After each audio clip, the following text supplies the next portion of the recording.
Episode 141 की starting होती है और यूची कहता है, सिनैन तुम तो मुझसे नफरत करते हो ना। फिर सिनैन कहता है, हाँ मैं तुमसे नफरत करता हूँ, पर अब मैं बड़ा हो चुका हूँ। जेलसी के कारण मैं कोई बचकानी हरकत नहीं करूंगा। फिर वो मन में कहता है, और वैसे भी शिंग सिर्फ मुझे पसंद करती है, सिर्फ मुझे। फिर वो कहता है, इसके अलावा तुम्हारे बिना शिंग को अपना सपना नहीं मिलता और ना ही वो राइटिंग के बात पे आगे बढ़ पाती। कुछ चीजें ऐसी है जो उसके लिए प्रेशियस है और मैं उसे वो नहीं दे पाता। अगर उस जगह मैं होता तो मैं तुम्हारा आभारी होता। हर किसी के होने का अपना एक कारण होता है। इसके बाद में वो दिन दिखता है और सिनैन कहता है, उस रात जब हमें यूची मिला वो लगभग बेहोशी की हालत में था और उसके लेफ्ट घुटने पे काफी चोट लगी थी। डॉक्टर ने बताया कि उसमें हाइपोथर्मिया और डिहाइड्रेशन के सिम्टम्स दिख रहे हैं। हमें बाद में पता चला कि जिस दिन वो लौटा था उस दिन से उसने 2-3 दिनों तक कुछ खास खाया पिया नहीं। इसके बाद यूची को होश आता है और शिंग की मॉम कहती है, बेटा क्या तुम उठ गए? डॉक्टर इसे होश आ गया है। यूची तुम्हें अब कैसा लग रहा है? क्या तुम्हें कोई परेशानी हो रही है? डॉक्टर क्या पेशेंट के लिए हॉस्पिटल खाना प्रोवाइड कराता है? फिर डॉक्टर कहता है, हॉस्पिटल के पास में कई सारे रेस्टोरेंट्स है। फिर शिंग की मॉम कहती है,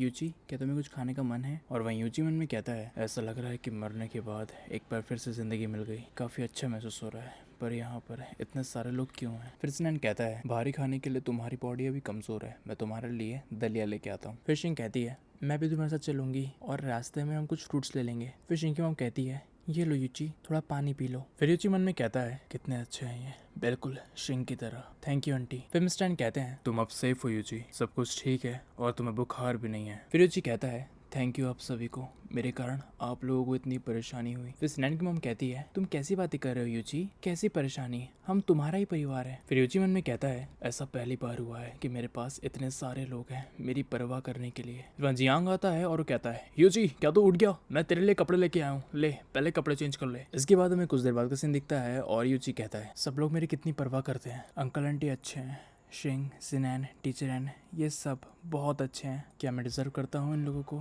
और इनकी अच्छाइयों को? सॉरी यार जियांग, तुझे मेरी इतनी चिंता हुई। फिर जियांग कहता है, अपने आप को इतना दर्द मत दे यार, मैं तुझे इस हालत में नहीं देख सकता। फिर यूची 2 मिनट शांत होता है और फिर कहता है, जियांग मैं नहीं चाहता था यार कि वो हमेशा के लिए चली जाए। भले ही वो मुझसे प्यार नहीं करती थी, मुझे मारती थी, मुझे चिल्लाती थी, पर मैं नहीं चाहता था कि वो मुझे छोड़ के चली जाए। वो चली गई यार, अब इस दुनिया में मेरी फैमिली बोलने के लिए अब कोई नहीं है। फिर जियांग कहता है, दिल खोल के रोले मेरे भाई, सब कुछ बाहर आ जान दे, फिर तुझे बेटर फील होगा। फिर यूची बहुत रोता है और हमें थोड़ी देर बाद का सीन दिखता है। शिंग काफी उदास थी और फिर वो मन में सोचती है, यूची हमेशा से बहुत अच्छी तरीके से रहा है। उस रात उसने थैंक यू और सॉरी परेशानी के लिए काफी बार कहा सबसे। और इसी के साथ हमारा ये एपिसोड यहीं खत्म हो जाता है। कमेंट में बताइए आपको ये एपिसोड कैसा लगा और लाइक शेयर सब्सक्राइब कर देना। अगला एपिसोड बहुत जल्द आएगा।